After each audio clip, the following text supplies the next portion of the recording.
जय मसीह की। आप सबका आज स्वागत है इस जूम मीट में, जो विषय पे आज हम चर्चा करेंगे। इसको प्रारंभ करने से पहले मैं चाहता हूं कि बिना एक प्रार्थना करके इसे शुरू करवाएं। धन्यवाद पिता परमेश्वर आज के दिन के लिए प्रभु जी। धन्यवाद आपके जीवित जलाली वचन के लिए। धन्यवाद पिता हर बात के लिए, क्योंकि आप भले हैं, आप प्रेम करने वाले हैं। पिता परमेश्वर, प्रार्थना करते हैं आज की संध्या प्यारे खुदावंदा, जब हम तेरे वचनों को देखते प्रभु जी, तो गहरे भेदों को प्रकट करने वाला परमेश्वर है, उसका धन्यवाद करते हैं प्रभु। धन्यवाद करते हैं कि पवित्र आत्मा सामर्थ्य रूप से प्यारे परमेश्वर जीवित वचन को प्रभु जीवित रूप से हमारे हृदयों, मनों और में प्रकट करने पाए मेरे खुदावंदा। प्रार्थना करते हैं मेरे खुदावंदा कि तूने जो हमारे जीवन के लिए, हमारे आत्मा, हमारे प्राण, हमारे शरीर के लिए प्रभु क्रूस के ऊपर जो पूरा काम किया है मेरे खुदावंदा, वो पूरा काम प्यारे परमेश्वर आप दर्शा रहे हैं प्यारे खुदावंदा प्रतिदिन अपने जीवित वचनों के माध्यम के द्वारा होने दे प्यारे परमेश्वर। तेरा जो रूप है, तेरा जो स्वरूप है और तेरी हृदय है प्यारे परमेश्वर, हम जानने पाए तेरे जीवित वचन से, और वो हमेशा के लिए प्रभु हमारे हृदयों के अंदर बस जाए। तेरी खूबसूरती बस जाए, तेरा प्रेम जो है प्रभु जो दर्शाना चाहता है वो बस जाए, तेरी भलाई, तेरी करुणा बस जाए, तेरा अनुग्रह जो तू हम पे बरसाया है वो बस जाए प्यारे खुदावंदा। और हम प्रभु तेरे वचनों को जब हम सुनते हैं और हृदय में रखते हैं, तो होने दे पिता कि हम कभी भी शैतान की झूठ और भ्रम में ना पड़ने पाए मेरे प्रभु जी, क्योंकि खुदावंद तू वो खुदा है जो हमें हाथों पे लिए फिरता है, वो खुदावंद है जिसने अपनी हथेली पे हमारे चित्र खोद कर रखा है। पता परमेश्वर तू वो खुदा है जिसमें हम चारों तरफ तूने अपनी शहर पनाह हमारे लगाई है प्यारे खुदावंदा। तेरा धन्यवाद करते हैं, तू कभी नहीं छोड़ने वाला, कभी नहीं त्यागने वाला परमेश्वर है। धन्यवाद करते हैं आज भी प्यारे परमेश्वर तुझे जानने के लिए, तुझे पहचानने के लिए प्यारे खुदावंदा, जो जीवित वचन तूने आज शाम के लिए रखा है उसको प्यारे खुदावंदा हम अपने मन और हृदयों में रखें, और प्रभु जी उसके लिए हम सचेत रहें, ताकि हम शैतान को अवसर ना दें। प्रभु जी पवित्र आत्मा इन्हें अगुवाई करे, जैसा मार्ग प्रभु जी तूने दिखाया वैसे ही प्रभु जी उस पे बढ़ते जाए प्यारे खुदावंदा। तेरा अभिषेक हर जुए को तोड़े, यीशु के नाम से हम मांगते हैं, आमीन आमीन आमीन। प्रभु का धन्यवाद हो कि आज हम इस जूम मीट के द्वारा जो शिक्षा, विशेषकर भजन संहिता 23 के ऊपर हम जो मनन करने वाले हैं, मैं आशा करता हूँ आज वचनों के द्वारा एक अच्छा प्रकाशन आपको मिलेगा और निस्संदेह आप इससे लाभान्वित होंगे। जैसा हमेशा हर जूम मीट्स में जितने भी हमने पिछले गुजरे समय में किया, आज धन्यवाद देते हैं प्रभु ने मौका दिया है कि एक बहुत अहम विषय है और सबसे प्यारा जो वचन लोगों को अच्छा लगता है बाइबल में, वो है भजन संहिता 23, जिसमें यहोवा को चरवाहा के रूप में देखा जा रहा है। हमें चलिए यहोवा को चरवाहा के रूप में देखने के पहले हमको ये भी देखना है, बाइबल में विशेषकर परमेश्वर को चरवाहा, यीशु मसीह को चरवाहा के रूप में और यीशु मसीह के लोगों को भेड़ों के रूप में दिखाया गया है, बताया गया है ना? तो सबसे पहले हम चलते हैं वचन के अनुसार, देखते हैं भेड़ें भटक कब गई थी। हम खोलेंगे यशायाह 53, धीरे धीरे चलेंगे, आराम से सब अपने वचनों को खोल सकते हैं, देख सकते हैं, ताकि अधिक से अधिक समय हम वचन में देंगे। और वचन क्योंकि सामर्थ्य है, वचन हमारे को सिद्धता की ओर ले जाता है। ठीक है, चलते हैं यशायाह 53:6 देखते हैं हम यहाँ लिख रखा है, हम तो सब के सब भेड़ों के समान भटक गए थे। सब के सब, कोई भी नहीं बचा था। किसके कारण? आदम के पाप के कारण हम सारी भेड़ें। परमेश्वर हमको हमेशा भेड़ के रूप में ही देखता है। वो अलग बात है कौन सी भेड़ें उसकी गुल्लक में आ गई और कौन नहीं है, और परमेश्वर हमें हमेशा भेड़ के रूप में देखता है, जैसा बाइबल बताती है। तो हम सब के सब भेड़ों के समान भटक गए थे। हम में से हर एक ने अपना अपना मार्ग लिया, और यहोवा ने हम सभी के अधर्म का बोझ उसी पे ला दिया। यहाँ जो बताया जा रहा है, एक तो भटके हुए हैं। भटके हुए कैसे हैं? कि हम परमेश्वर के पीछे नहीं चल रहे, कोई भी नहीं चल रहा था। जैसे पाप में गिरे सब, कोई परमेश्वर के पीछे नहीं चल रहा था, और सबने अपना अपना मार्ग लिया, और इसी प्रकार से धर्म, ये सारी चीजें आ गई। जो हमारी सोच, मनुष्य की गिरी हुई अवस्था में, पापी अवस्था में जो सोच आई, उसके हिसाब से लोगों ने मार्ग बना लिए, धर्मों का इजाद कर लिया, अपने अपने विचारों का इजाद कर लिया, और ऐसा करते हुए अधर्म के काम को और करने लग गए। और उस अधर्म का बोझ किस पे यहोवा ने डाला? अतः पिता परमेश्वर ने यीशु मसीह पे डाला। वह सताया गया तो भी वे सहता रहा और अपना मुंह न खोला। और फिर जिस प्रकार भेड़ वध होने के समय और भेड़ी ऊन कतरने के समय चुपचाप शांत रहती है, वैसे ही उसने भी अपने मुंह ना खोला।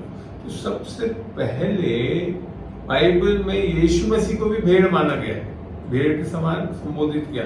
चरवाहा तो बात की बात है, परमेश्वर ने उसे भेड़ जैसे वध होने के समय पर और भेड़ी ऊन कतरने के समय चुपचाप शांत रहती है, वैसे ही उसने भी अपना मुंह ना खोला।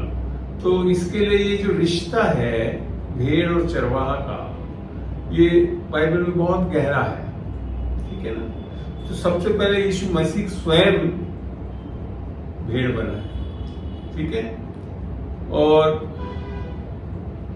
इसको समझना बहुत जरूरी है, क्योंकि यूहन्ना में हम जब देखते हैं, यूहन्ना सुसमाचार 1 उसका 29 पढ़ के देखते हैं, वहां यूं लिखा है,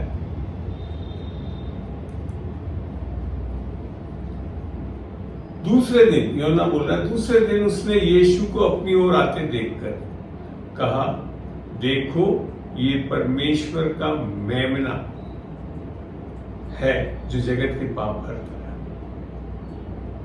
तो सबसे पहले यीशु मसीह आपका चरवाहा बनने के पहले वो स्वयं एक मेमना बना, और जिसने हम भटकी हुई भेड़ों के लिए, जो पाप में भटक गए हैं, उनके लिए वो पाप हरने वाला।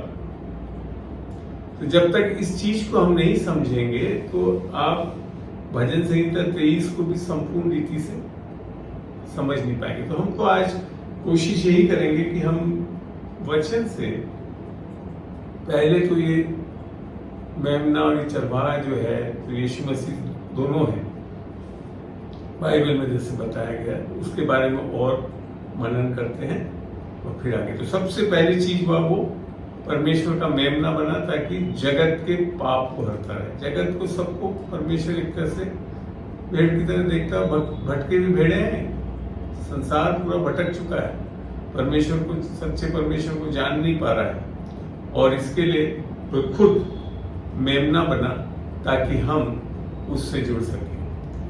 तो आगे बढ़ते हैं हम अब चलते हैं। तो ये प्रॉब्लम मैंने बताया ना, जैसे यशायाह 53:6 में कि सब भटक गए हैं, अपने अपने मार्ग में चल रहे हैं। तो अब लाने के लिए क्या करना पड़ा?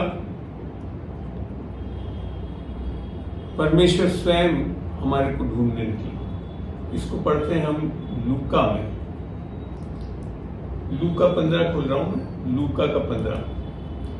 जब ये सारी चीजों को देखने के बाद जब हम भजन संहिता में जाएंगे तो हमको और बहुत अच्छा प्रकाशन मिलेगा।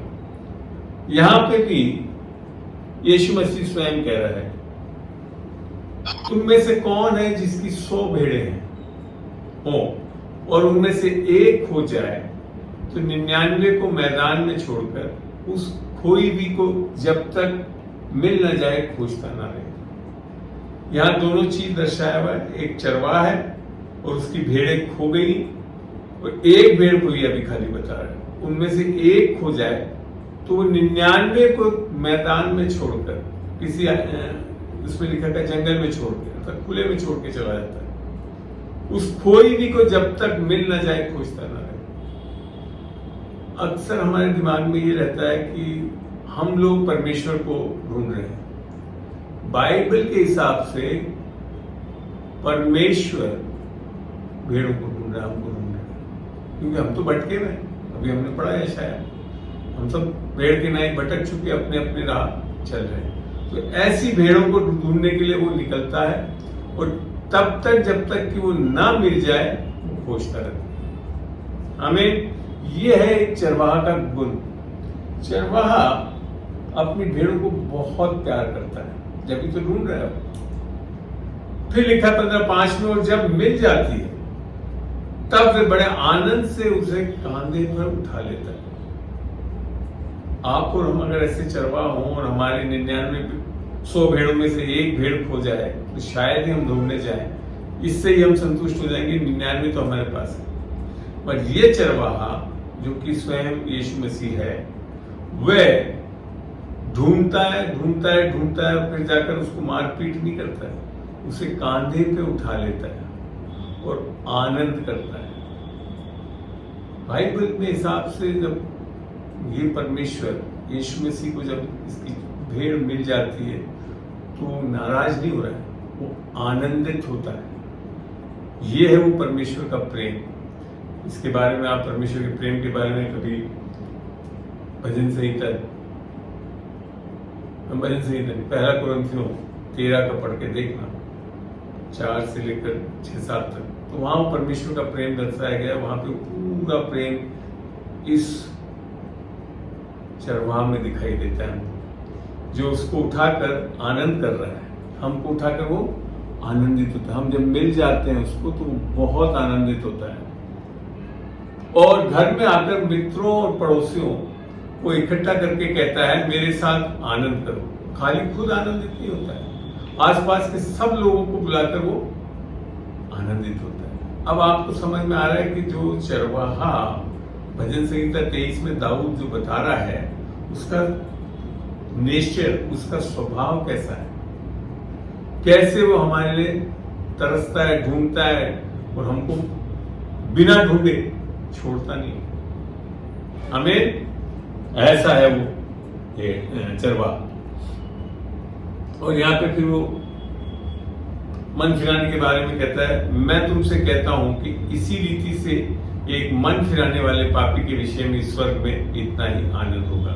मैं जब इसको पढ़ता हूं तो मेरे को ये समझ में नहीं आता है कि इस पूरे जो व्याख्या की गई है, बोला गया यीशु मसीह ने, इसमें भेड़ ने क्या किया। हम आजकल सोचते हैं कलीसियाओं में कि हम सीना पीट के और फलाना करके पश्चाताप करेंगे, फलाना, ऐसा कुछ भी नहीं दिखता है इसमें। बल्कि भेड़ तो खो गया, ढूंढने वो वापस भी नहीं आ रहा है, वो वापस चरवाहा को भी नहीं ढूंढ रहा है, चरवाहा उसको ढूंढने निकल रहा है। जब तक मिल नहीं जाए उसको ढूंढता रहता है और फिर जाकर उसको आनंद से कांधे पे उठा लेता है। तो यहाँ क्या भेड़ ऐसा कर क्या रहा है वहां पे, जिसके लिए बोल रखा है कि वो मन फिराओ इसी तरह से होता है। तो यहाँ हम देखते हैं तो क्या है कि जब यीशु मसीह हमारे पास आता है, हमारे जीवन में हमारे को अपने निकट लेता है, ढूंढ लेता है, तब हमारा एक छोटा सा दायित्व है कि हम एक तो भागे नहीं उससे। चाहता तो वो भाग सकता था वो भेड़, मगर भागा नहीं वो। और जैसे ही यीशु मसीह हमारे को प्रेम से, आनंद से अपने कांधे पे उठाता है तो हमें उठाने दें, उसे मन फिराव कहते हैं। पश्चाताप नहीं है, रोना पीटना नहीं है, यह सब आनंद से संबंधित है कि हम जब हमारे को यीशु मसीह ढूंढ लेता है, इस भेड़ को, आपको, मेरे को ढूंढ रहा है और ढूंढ लेता है, तो हमारे को उसको हाँ बढ़ना है कि हाँ आप उठा लो मुझे, आप बचा लो मुझे, आप संभालो मुझे, यही मन फिराओ। मन फिराना और कोई नहीं, पुराने नियम में मन फिराना सब अलग तरीके से, नए नियम में अगर यीशु मसीह जो समझा रहा है वो मन फिराना यही है, और ये उसकी भलाई के कारण उत्पन्न होता है। मन फिराना आज नए नियम में आकर परमेश्वर की भलाई के कारण उत्पन्न होता है। और यहाँ तक जब दाऊद भी वहां पे जब बोल रहा है तो वो उस चरवाह को समझ गया था कितना भला है, और वो फिर क्या क्या करता है वहां चल के हम देखते हैं। चलते हैं एक बार अब भजन संहिता 23 में, और वहां पे भी कुछ चीजों को देखेंगे, फिर आगे वचनों में भी जाएंगे हम। तो साम्स 23 कई लोगों को कंठस्थ है, और इसमें कोई बहुत ज्यादा आयतें हैं भी नहीं, 6 आयत मुश्किल से है और बहुत जबरदस्त है। देखते हैं इसको आगे पढ़ के। दाऊद का भजन, यहोवा मेरा चरवाहा है, मुझे कुछ घटी न होगी। आप ये ध्यान रहे कि मैंने अभी आपको बताया भेड़े हैं, भेड़े भटकी हुई भी हैं, तो सब भेड़ों का चरवाहा भी यीशु मसीह नहीं है। मगर जब यीशु मसीह मेरा चरवाहा बन जाता है, जब वो मेरे पास आता है, ढूंढता है, हमारे को उठाता है और हम उसे अपना उद्धार करता है, प्रभु ग्रहण करते हैं, अर्थात चरवाहा के रूप में ग्रहण करते हैं, तब लिख रखा है मुझे घटी नहीं। अगर आपके जीवनों में घटियां चल रही है तो सबसे पहले आपको ये चेक करना है क्या यीशु मसीह मेरा चरवाहा है। क्योंकि जब दाऊद ने भी ये चीज बोली तो उसने कहा वो मेरा चरवाहा है, चरवाहा नहीं लिख रखा है। यीशु मसीह चरवाहा नहीं लिख रखा, यहोवा चरवाहा है नहीं लिख रखा, यहोवा मेरा चरवाहा है। तब मुझे कुछ घटी ना हो। तो मैं जानता हूं संसार में कई लोग यीशु मसीह को जानते हैं, बहुत लोग जानते हैं, ऐसी बात नहीं, अन्य जाति के लोग भी बहुत जानते हैं, मगर क्या वह मेरा चरवाहा है, ये आपको देखना है। जब वो खुद चरवाहा होता है, वो चरवाहा कैसे बन रहा है वो भी देखते हैं। चलते हैं वापिस एक बार यूहन्ना में ही चलते हैं, और वहां की आयतों से हम समझेंगे कि ये चरवाहा कैसे हमको अपने पास लेता है। हम यूहन्ना 10 में चलते हैं। यहाँ यूं लिख रखा है 10:1 से धीरे धीरे पढ़ेंगे हम। मैं तुमसे सच सच कहता हूं कि जो कोई द्वार से भेड़शाला में प्रवेश नहीं करता, दैट मीन्स एक ऐसे लोग भी हैं जो भेड़शाला अर्थात एक जगह जहां पे भेड़ों को रखा जाता है उसमें द्वार से नहीं आता, परंतु किसी दूसरी ओर से चढ़ जाता है, वह चोर और डाकू है।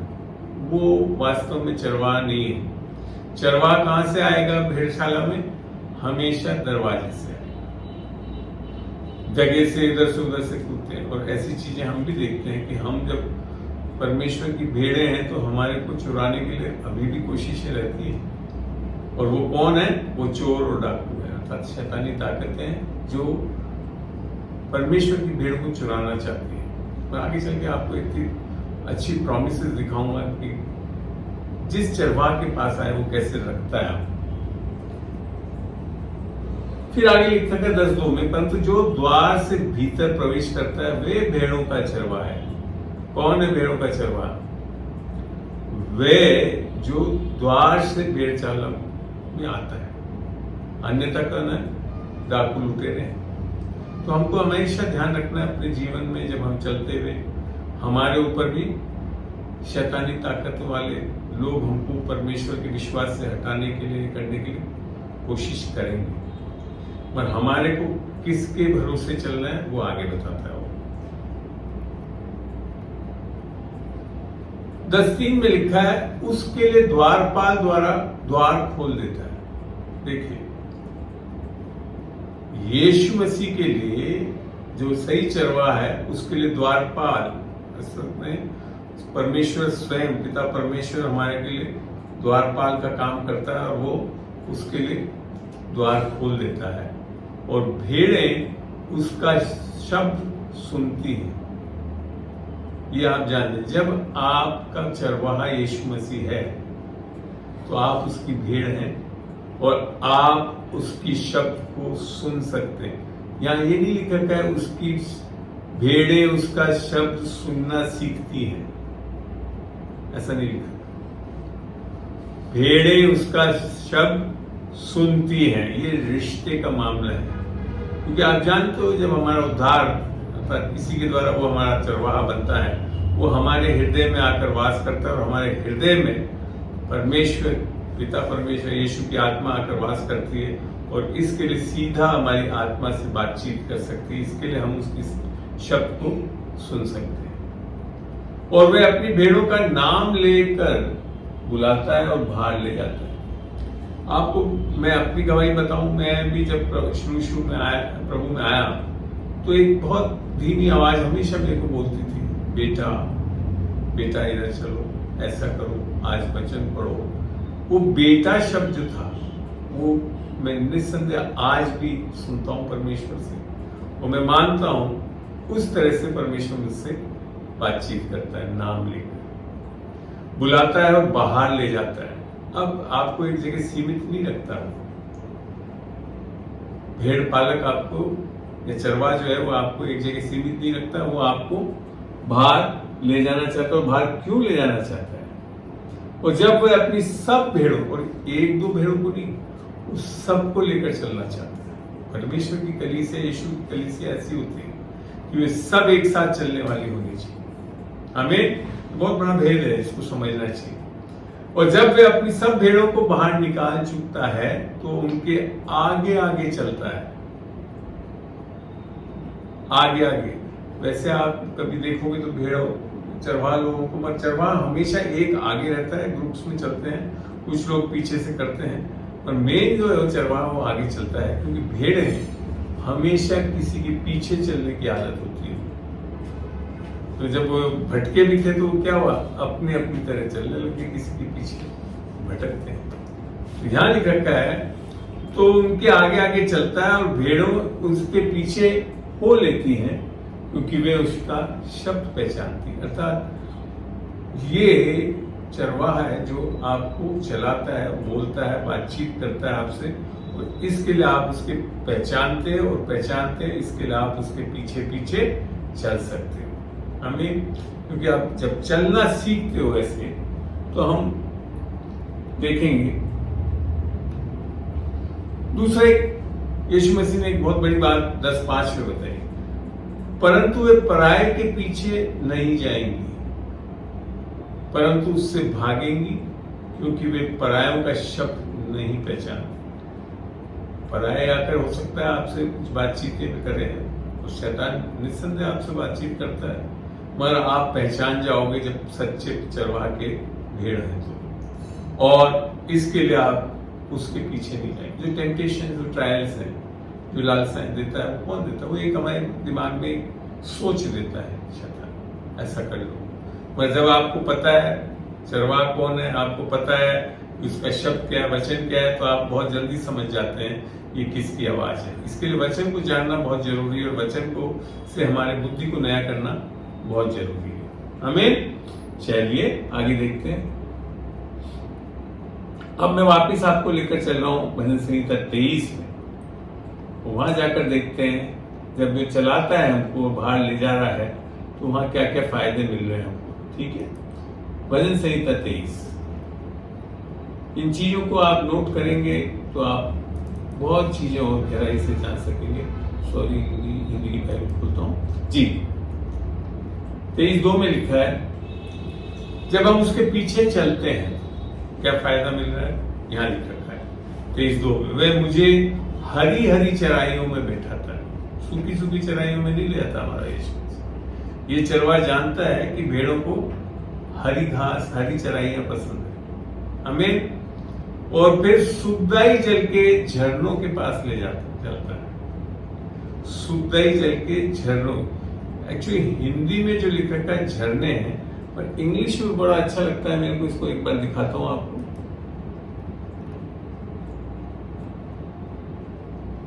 यहां लिख रखा है leadeth me beside the still waters.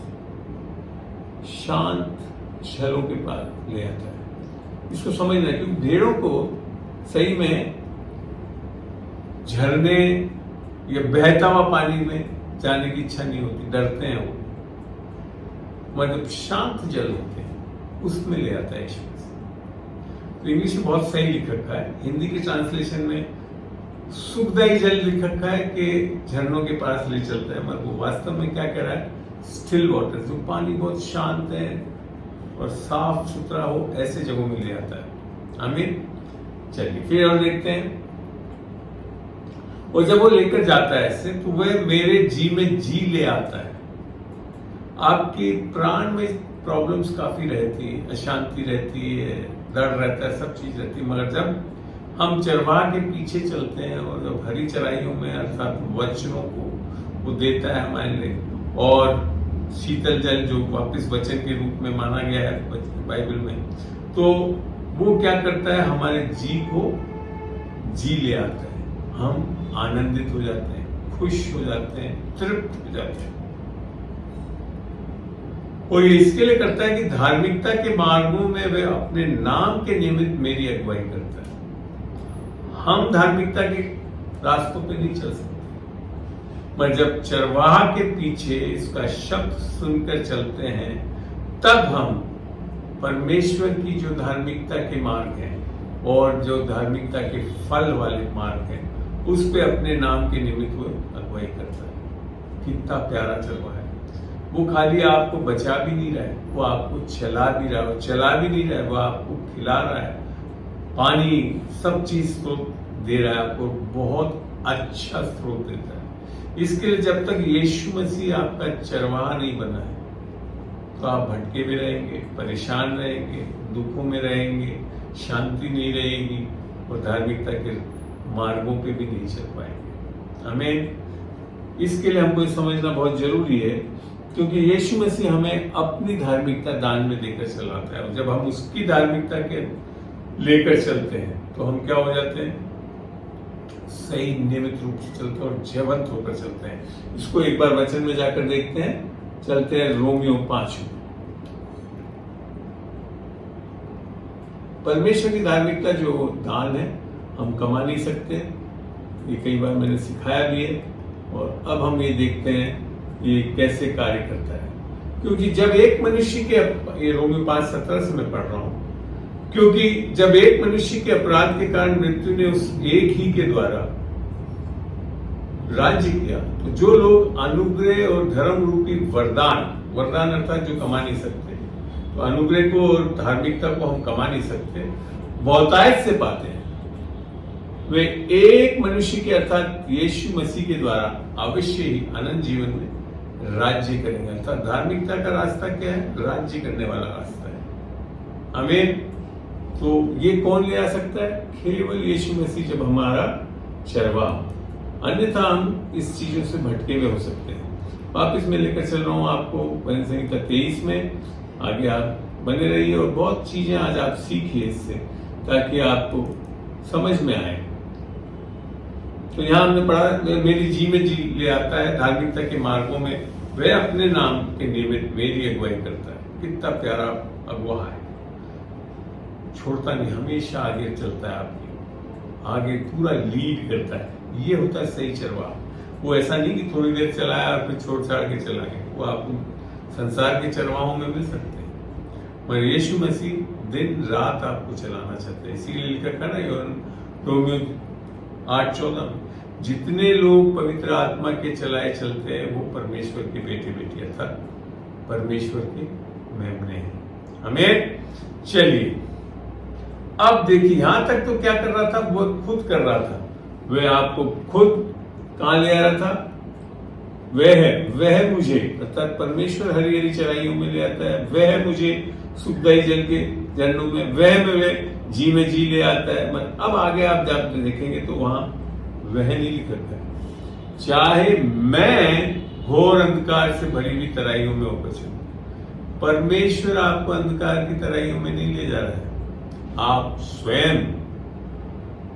लोगों ने मान लिया कि जब परेशानियों में चल रहा परमेश्वर ले जा रहा है, ऐसा लिखा ही नहीं है।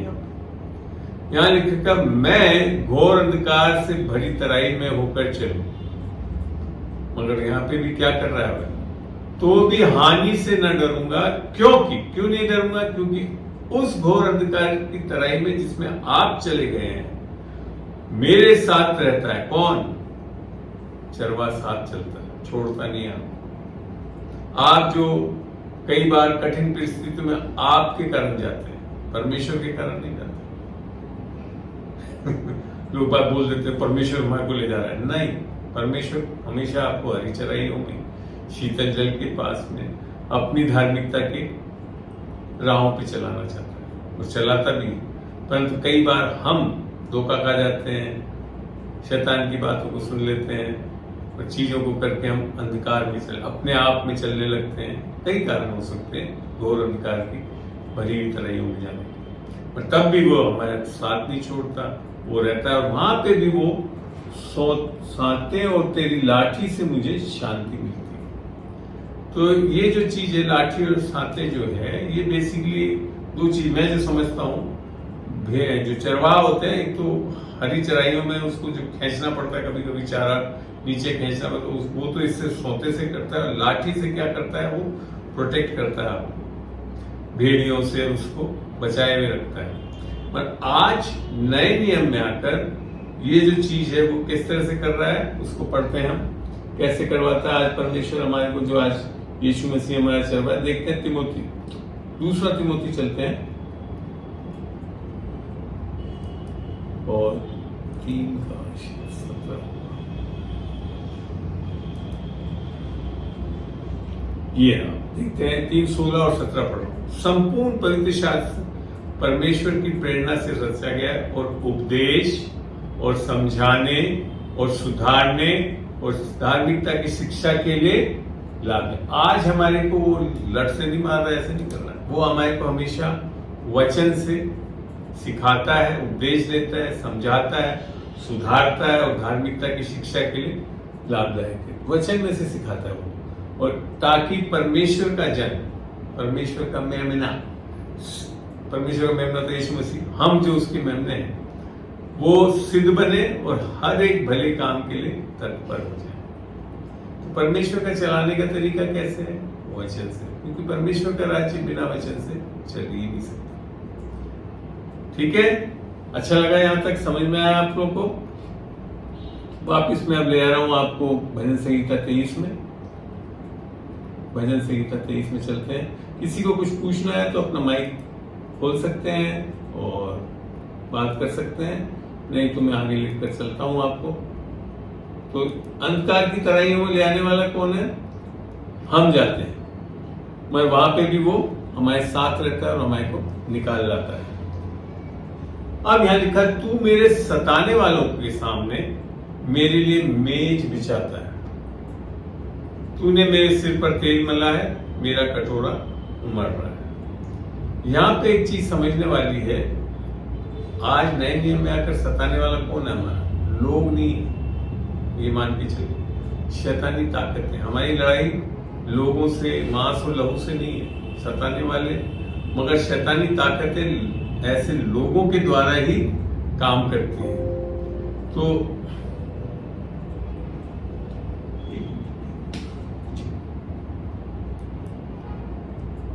हाँ जी, तो यहां पे लिखा मेरे लिए बिछाता है, तूने मेरे सिर पर तेल मला और मेरे कटोरा उमड़ रहा है। मेज हमको लोगों से नहीं लड़ना है, ध्यान रखें। यहां तक बहुत लोग सोचते हैं जब कोई किसी का बुरा करता है तो परमेश्वर उससे रिवेंज लेगा। बाइबल से पढ़ के दिखाऊं नए नियम में कैसे करता है परमेश्वर लोगों से। पढ़ते हैं इसको, रोमियो में चलिए, रोमियो 12 में चलते हैं, वापस फिर यहीं आएंगे। रोमियो 12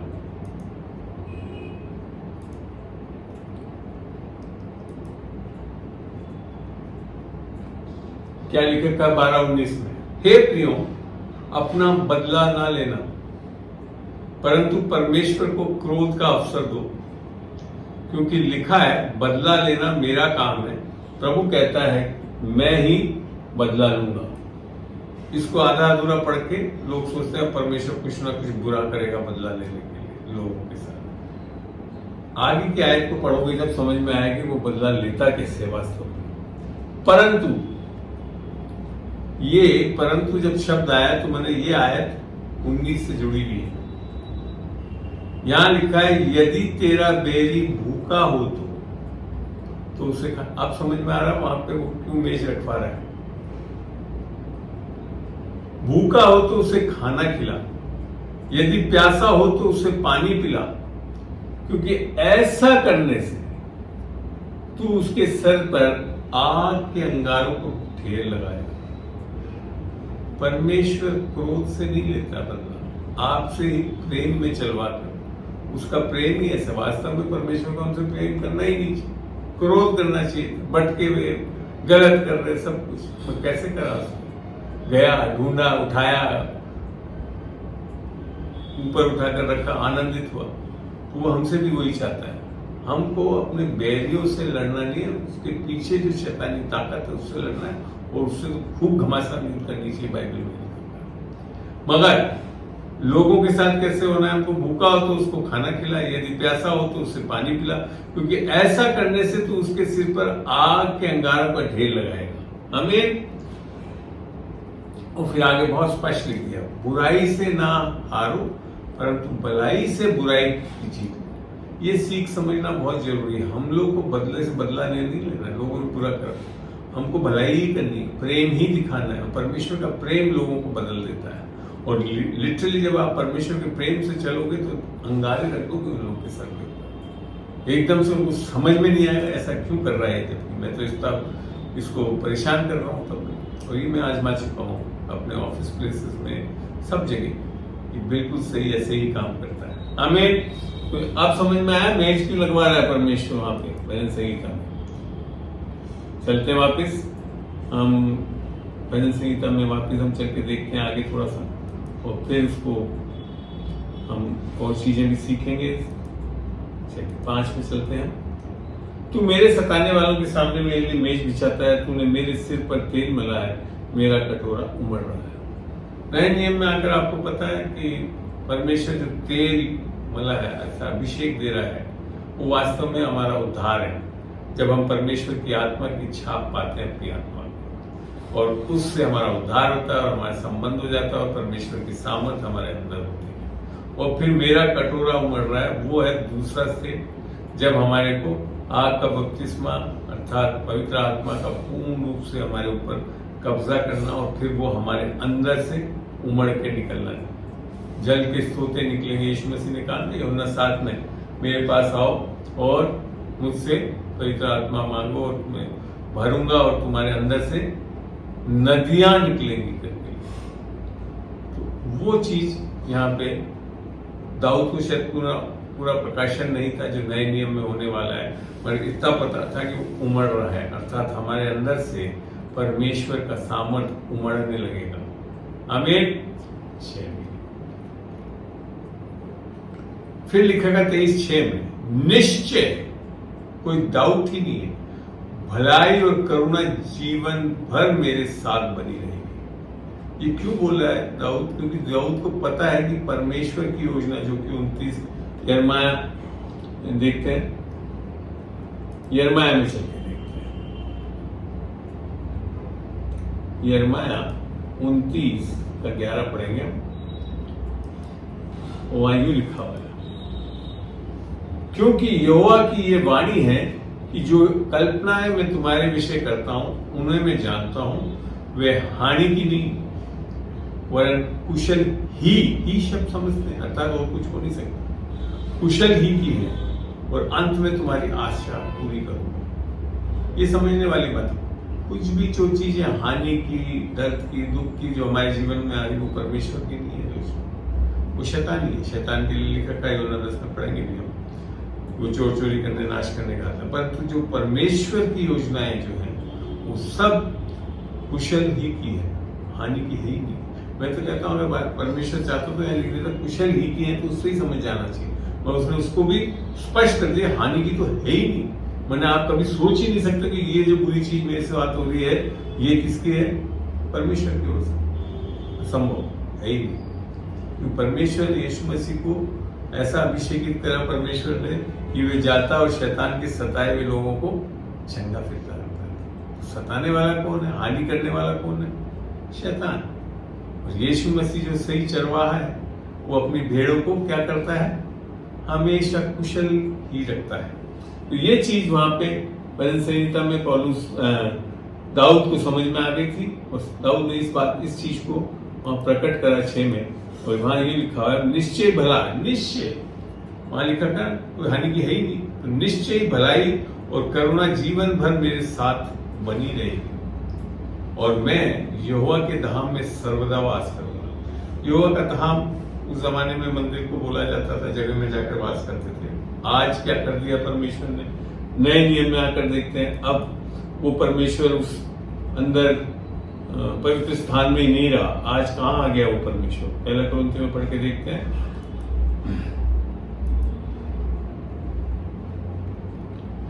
पहला कुरिन्थियों 6:17 में तो लिखा है, और जो प्रभु की संगति में रहता है वह उसके साथ एक आत्मा हो जाता है। और 19 में लिखा है, क्या तुम नहीं जानते कि तुम्हारी देह पवित्र आत्मा का मंदिर है? कहाँ आ गया परमेश्वर स्वयं हमारे इस देह के अंदर रहने के लिए आ गया और हमारे को एक पवित्र आत्मा का मंदिर बना दिया जो तुम में बसा हुआ रहता है, छोड़ता नहीं, और तुम्हें परमेश्वर की ओर से मिला है और तुम अपने नहीं हो। सही चरवाहा आपको अपने जैसा बना देता है, हमारे जैसा नहीं छोड़ता। हम कैसे हो गए आज? एक आत्मा, अर्थात जैसे यीशु की आत्मा है हमारी आत्मा भी वैसे बना दी गई है। ठीक है, और इसको समझना आगे भी, क्योंकि दाम देकर मोल लिया गया हो, इसलिए अपनी देह को द्वारा परमेश्वर की महिमा करो। ये समझना है हमको कि हम ऐसे ही नहीं, हमारे खरीदे में परमेश्वर की भेड़ें, हमारे को परमेश्वर ने अपने लोग। उसको समझने के लिए हम एक बार चलते हैं यूहन्ना 10 में, उधर से देखेंगे तो चरवाहा और भेड़ के बारे में बहुत चीजें समझ में आती है। मेरे को बहुत अच्छा लगता है यूहन्ना 10। ये तो हमने पढ़ लिया था, द्वारपाल और सब चीज को पढ़ लिया। अब देखते आगे। अब द्वार के लिए बारे में समझा रहा है यीशु मसीह 10:7। मैं तुमसे सच सच कहता हूं कि भेड़ों का द्वार मैं हूं। यीशु मसीह ने बोला, मैं ही मार्ग, मैं ही सत्य, मैं ही जीवन हूं, I am the door of this, मैं ही द्वार हूं। तो यही है कि सही द्वार कौन है? यीशु मसीह। और यीशु मसीह के द्वारा हम नहीं परमेश्वर के राज्य में जा रहे हैं, तो सही राज्य में भी नहीं गए, फिर तो हम किसकी ओर राज्य में है? शैतानी है। बाइबल में लिखा था कुलुसियों में, उसने हमारे को अंधकार के राज्य से छुड़ाकर अपने प्रिय पुत्र के राज्य में दाखिल कराया। कुलुसियों 1 में लिखा हुआ है। ठीक है, तो इसको समझना बहुत जरूरी है। ये बिना यीशु मसीह के हम परमेश्वर के राज्य में, और यीशु मसीह ने स्वयं कहा यूहन्ना 3 में, जब तक कि तुम नए सिरे से जन्मोगे नहीं तो तुम परमेश्वर के राज्य को देख नहीं सकते, और जो आत्मा से जन्मा नहीं है वो परमेश्वर के राज्य में दाखिल भी नहीं हो सकता। हमें फिर आगे लिखता है, जितने मुझसे पहले आए वे सब चोर और डाकू हैं, परंतु भेड़ों ने उनकी ना सुनी। अब देखते हैं, द्वार मैं हूं, यदि कोई मेरे द्वारा भीतर प्रवेश करे तो उद्धार पाएगा। समझ में आ रही है बात जो मैं कह रहा था? बिना यीशु मसीह के आप परमेश्वर के राज्य उद्धार पा ही नहीं सकते। हमें और भीतर बाहर आया जाया करेगा और चारा पाएगा। ये वही चीज रखा था हमारे को भजन संहिता 23 में कि हरी चराइयों में हम जब यीशु मसीह में उद्धार पा जाते हैं तो आत्मा के द्वारा सिखाए जाते हैं। परमेश्वर की आत्मा हमारे को हरी चराई, आपको जैसे यीशु मसीह आपके अंदर आएगा, आपके अंदर एक प्रकाशन की आत्मा आ गई है, और आप जो वचन जो है वो दोधारी तलवार है, सामर्थ्य है, जीवता है, आत्मा और सच्चाई है, उससे आप इतनी चीजें जान जाओगे। और ये चीज मैं अपने जीवन में देखता हूँ, जैसे जैसे परमेश्वर के राज्य में मैं और परमेश्वर में आया, और उसके बाद परमेश्वर ने मुझे इतने वचनों को सिखाया, समझाया, खिलाया कि आज में आनंद आता है मुझे इस वचनों को जब मैं सेविकाई करता हूँ, क्योंकि वो जीवन आत्मा है। ये तो आपने जान लिया 10:10 में, और फिर लिख रखा है कि जीवन पाना है तो किसका? बहुतायत का जीवन यीशु मसीह दे सकता है। अब एक चीज और बहुत अच्छा लिखा कर 10:11, अच्छा चरवाहा मैं हूं। दैट मीन्स एक बुरे चरवाहे भी हैं और आपको मिलेंगे। आप जब मसीह में चलेंगे तो आपको ऐसे चरवाहा भी मिलेंगे जो सच्चे में परमेश्वर की तरह नहीं चलाते हैं। पुराने नियम में भी लिखा कि मैं ऐसे चरवाहों से तुम्हारे को हटा दूंगा जो तुम्हारे को भटकाते हैं। तो चरवाहा दो टाइप के हैं संसार में। एक जो अच्छा चरवाहा जो यीशु मसीह जैसा या यीशु मसीह स्वयं है और यीशु मसीह के पाया हुआ है, वो अच्छा चरवाहा है। अच्छा चरवाहा भेड़ों के लिए अपना प्राण देता है। हमें यही चीज करी, शैतान ने थोड़ी आपके लिए प्राण दे दिया। अर्थात बुरा चरवाहा जो है वो आपके लिए प्राण नहीं देगा, अच्छा चरवाहा आपके लिए प्राण देता है। और सबसे बड़ी बात है, आजकल मजदूर जो ना चरवाहा है और ना भेड़ों का मालिक है, ये भी बहुत है संसार में। मजदूर जो ना चरवाहा है और ना भेड़ों के मालिक है, भेड़ियों को आते हुए देख। और दूसरी प्रॉब्लम उनके साथ, जैसी शैतानी अटैक आप भेड़ों पे आती है तो वो क्या करते हैं, छोड़ भाग जाते हैं हमें, और भेड़िया उन्हें पकड़ता और तितर बितर कर देता है। ये प्रॉब्लम जो हम फेस करते हैं जब हमारे पास अच्छे चरवाहा नहीं है, हमारे को सही हरी चराइयों में नहीं ले आते हैं, इसी जंगल में नहीं रहते हैं, तो हमारे को जो सही शिक्षाएं नहीं देते हैं, तब हम ये प्रॉब्लम फेस करते हैं। वह इसलिए भाग जाता है कि वे मजदूर है, उसका भेड़ों की चिंता नहीं है। तो ये चीज आपको हमेशा ध्यान रखना है कि हमारे को अच्छे चरवाहों के पीछे चलना है, जो सही सत्य को सिखाते हैं, वचन के सत्य को जानते हैं, तब हम तितर बितर नहीं होंगे। अच्छा चरवाहा मैं हूं, मैं अपनी भेड़ों को जानता हूं, मेरी भेड़ें मुझे जानती हैं। जानने वाले शब्द को बहुत बारीकी से देखने वाली बात है इसमें, क्योंकि परमेश्वर का वचन भी जब कहता है कि जब हम यूहन्ना 17 में पढ़ते हैं अनंत जीवन के लिए, तो वहां यही बोलता है कि आपने मुझे जाना, अर्थात यीशु को जाना, और सच्चे एकमात्र परमेश्वर को जानना, अर्थात रिश्ता पाना। ये चीज बहुत जरूरी है। एक चरवाहा का रिश्ता भेड़ों से बहुत घनिष्ठ रिश्ता होता है। वो हर चीज जानता है, भेड़ की रिक्वायरमेंट्स को, क्या चाहिए, क्या खिलाना है, कैसे चलाना है, वो सब जानता है। वो ये सच्चा चरवाहा और अच्छा चरवाहा है। फिर आगे 10-15 में लिखता है, जिस तरह पिता मुझे जानता है और मैं पिता को जानता हूँ, मैं भेड़ों के लिए अपना प्राण देता हूँ। और यही किया उसने अपना प्राण दिया। लोगों ने उसका प्राण नहीं ले लिया, जो आगे चल के बताता है यीशु मसीह। और मेरी और भी भेड़े हैं, एक अपना प्राण देता हूँ। फिर आगे लिखेगा 10-16 में, और मेरी और भी भेड़े हैं जो इस भेड़शाला की नहीं है। अर्थात अभी भी यीशु मसीह जो खोई हुई भेड़ों को ढूंढने में लगा, और हमारे ऊपर भी वो जिम्मेदारी देता है कि हम जाकर इस सच्चे चरवाहा के बारे में बताने वाले हो सके लोगों को, ताकि वे अपने सही चरवाहा के पास आ सके और अनंत जीवन पा सके। मुझे उनको भी लाना आवश्यक है। वे मेरा शब्द सुनेंगी, तब एक ही झुंड और एक ही चरवाहा होगा। आप इस चीज को समझ रहे हैं? एक ही झुंड और एक ही चरवाहा होगा। ये कब होगा? जब ये सारी भेड़ें आ गई और परमेश्वर हमारे को, यीशु मसीह बादलों में आकर इस कलीसिया का, जो सारी भेड़ों की कलीसिया जो बनाता है, उनको एक साथ उठाकर ले जाएगा। और वहां पे कौन है? एक ही चरवाहा होगा, और वो है सच्चा पर चरवाहा, जो कि यीशु मसीह होना चाहिए हमारा। ठीक है। 10-17 में एक बहुत अच्छी बात लिखी हुई है, पिता इसलिए मुझसे प्रेम रखता है कि मैं अपना प्राण देता हूं कि उसे फिर ले लूं। देखिए यहाँ है सही चीज। और यीशु मसीह की प्राण कोई नहीं ले सका, कोई नहीं मार सका था उसको। वहां पे उसने स्वयं अपनी आत्मा को परमेश्वर के हाथ में दिया, अर्थात खुद ने अपनी प्राण दी। लोगों ने प्राण नहीं ले पाए उसको। और फिर वापस वो तीसरे दिन मृतकों में से जी उठा, क्योंकि यहाँ लिखा है मैं देता हूं कि उसे फिर ले लूं। आमीन। ये परमेश्वर यीशु मसीह, क्योंकि स्वयं परमेश्वर भी था और मनुष्य के पुत्र के रूप में आप और मेरे जैसे आया, ताकि वो पापों का दंड सह सके। उसकी जो चीज हमने शरीर में करा, उसको उसने पूरा करके और उसका छुटकारा किया। ठीक है।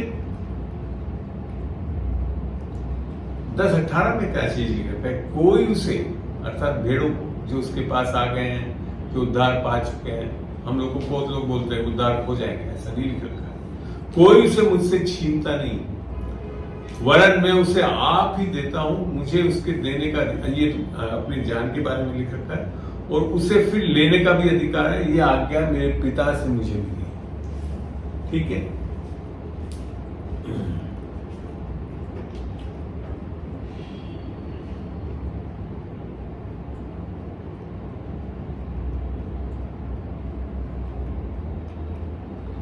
यहाँ पे एक बहुत बड़ी चीज लिखी है जिसको समझना चाहिए। परंतु तुम इसलिए विश्वास नहीं करते कि मेरी भेड़ों में से नहीं हो।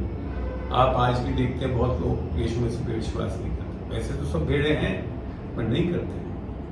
तो उसका क्या कह रहा है, वो मेरी भेड़ों में से नहीं, अर्थात वो उसके शरण में अभी तक नहीं आए हैं। तो जो विश्वास नहीं कर रहे हैं वो क्यों नहीं आ पा रहे हैं? क्योंकि अभी तक वो उसके भेड़ बने ही नहीं। परमेश्वर तो ढूंढ रहे हैं मगर वो नहीं विश्वास करें। मेरी भेड़ें मेरा शब्द सुनती है और मैं उन्हें जानता हूँ और वे मेरे पीछे पीछे चलती है। सच में अगर आपने उद्धार पाया यीशु मसीह के, तो आप हर तरह के पीछे नहीं पाएंगे। सच्चे चरवाह के पीछे चलने वाले हो जाएंगे, उसके शब्द को सुन के, उसके वचनों के अनुसार जैसा वो वचन बताता है, अनुग्रह और सच्चाइयों को सीखते हुए चलने वाले हो जाएंगे।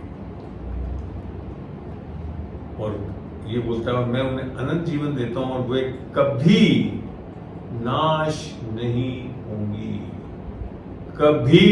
आप देखिए लोग पता नहीं क्या क्या बोल देते हैं कि उद्धार पाए हुए नाश हो जाएंगे, फलाना भटक जाएंगे। नहीं, वास्तव में बाइबल के हिसाब से क्या है, यीशु मसीह स्वयं बोला, और मैं उन्हें अनंत जीवन देता हूँ। और अनंत जीवन क्या है? वो वे कभी नाश नहीं होंगी और कोई उन्हें मेरे हाथ से छीन ना लेगा। आप किसके हाथ में है? ऐसे चरवाहा के हाथ में है। अगर आपका यीशु मसीह चरवाहा है तो उसके हाथ से कोई आपको छीन नहीं सकता। जब वे तुम्हारे ओर है तो कौन तुम्हारा विरोध में हो सकता है? यीशु रोमियो में लिखा, वो है वो चरवाहा। आप जानते हो भजन संहिता 23 का चरवाहा है वो ये है। 29 में लिखा है, 10:29 में, मेरा पिता जिसने उन्हें मुझको दिया है। कौन दे रहा है?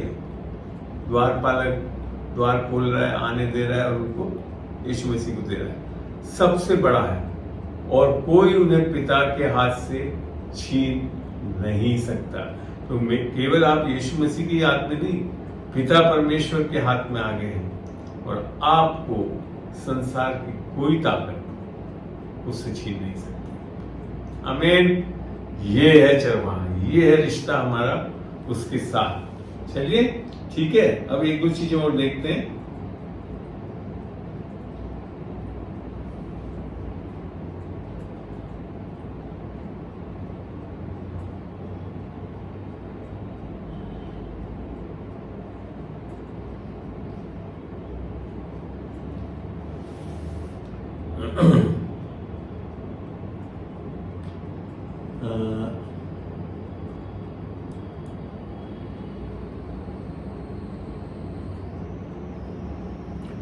ये शायद 54 में एक जगह लिखकर जाता हूँ ताकि बहुत अच्छी तसल्ली देने वाली चीजें वहां पे लिख रखी है।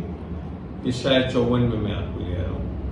चलते हैं, बने रहिएगा थोड़ी सी देर और फिर हम इस सभा को जरूर अंतिम चरण में लाएंगे। 54 का मैं आपको पढ़ा रहा हूँ 14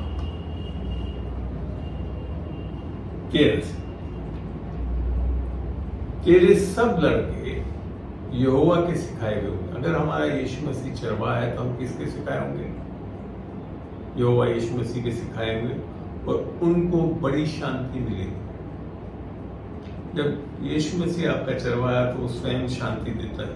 जैसा यूहन्ना 14:27 में लिखा है, मैं तुम्हें अपनी शांति दे जाता हूँ, मुझे की ओर से नहीं, पर मेरी ओर से कोई उसको ले नहीं सकता, और ना तो तुम्हारा मन घबराए ना तुम डरोगे। और फिर लिखा है 14 में, तू धार्मिकता के द्वारा स्थिर होगा। क्योंकि आज हमको जब यीशु मसीह हमारा चरवाहा तो हमारे पास किसकी धार्मिकता है? यीशु की धार्मिकता हमारे को दान में मिली है। तो धार्मिकता के द्वारा तुम स्थिर हो, तू अंधेरे से बचे। अंधेरे की लिखा ना, अंधेरे की वादियों में चले जाते हैं, नहीं जाओगे आप जब परमेश्वर की धार्मिकता में उसमें स्थिर रहोगे। क्योंकि तुझे डरना ना पड़ेगा और तू भयभीत होने से बचेगा, क्योंकि भय का कारण तेरे पास ना आएगा। वहां तो लिखा है डर गहरे अंधकार की। जाते तो है, मगर अगर हम सही में परमेश्वर की धार्मिकता और स्थिरता में चलेंगे तो ऐसा हमारे साथ नहीं होगा।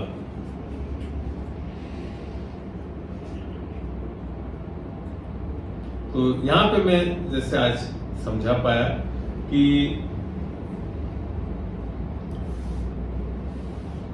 हम जब यीशु मसीह में होते हैं तो बड़े आसानी से हम परमेश्वर हमारा चरवाहा बनता है और वो हमारे को सही रास्तों में ले जाता है। जिस चीज को दूसरा पत्रस में एक बार पढ़ के देखते हैं। पुराने नियम में जब 54 में पढ़ा तो वहां लिखा था कि हम भटक गए थे। पहला पत्रस 2 का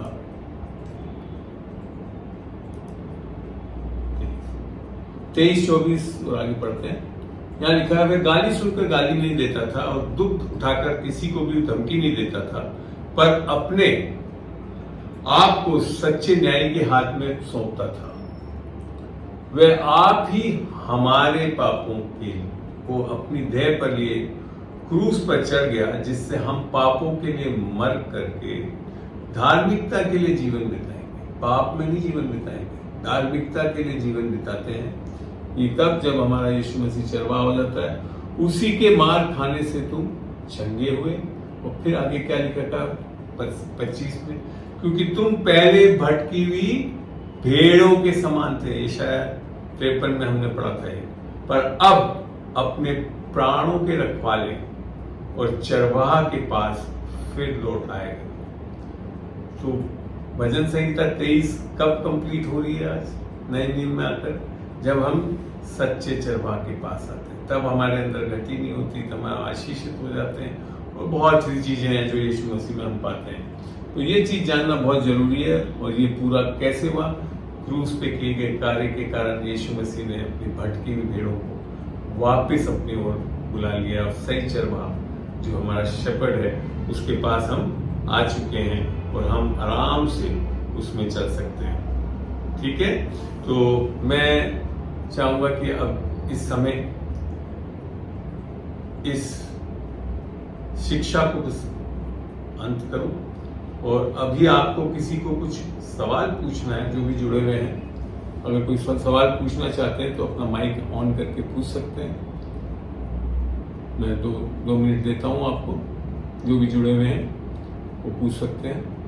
अन्यथा हम इस सभा को एक प्रार्थना के साथ समाप्त करके मैं कोशिश करूंगा जो आज की सभा हुई है उसका मैं नॉर्मली रिकॉर्डिंग करता हूं, तो आपको ये YouTube पे अवेलेबल होगा और YouTube पे आप वापस देख सकते हैं इसको, पूर्ण चीज को, अध्ययनों को और बाइबल के वचनों को सबके साथ देख सकेंगे। मैं बहुत बहुत धन्यवाद देता हूं कि जो जो जुड़े हैं आज उन निश्चित आशीषित हुए होंगे। और मैं चाहता हूं इस प्रार्थना के साथ कि प्रभु जो भी रिकॉर्डिंग्स की गई है, जो वचनों को बताया, खुदा उसे सुरक्षित रखेगा, यूट्यूब पे हम डाल सकें, ताकि बहुत लोगों के लिए एक शिक्षा का बहुत अच्छा स्रोत बन सके। खुदा धन्यवाद देता हूँ कि तू मेरा चरवाहा है, तू लोगों का चरवाहा है खुदा, और तेरी भेड़ें अब भटकेंगी नहीं। इन सत्य को जान के खुदा तेरे पीछे तेरी आवाज सुन के चलने वाली हो खुदा। धन्यवाद देता हूँ खुदा इस सेविकाई के लिए जो तूने मुझे दिया, अपने आत्मा के अभिषेक से, अनुग्रह और सच्चाई से, जिसको कर सकूं आगे भी।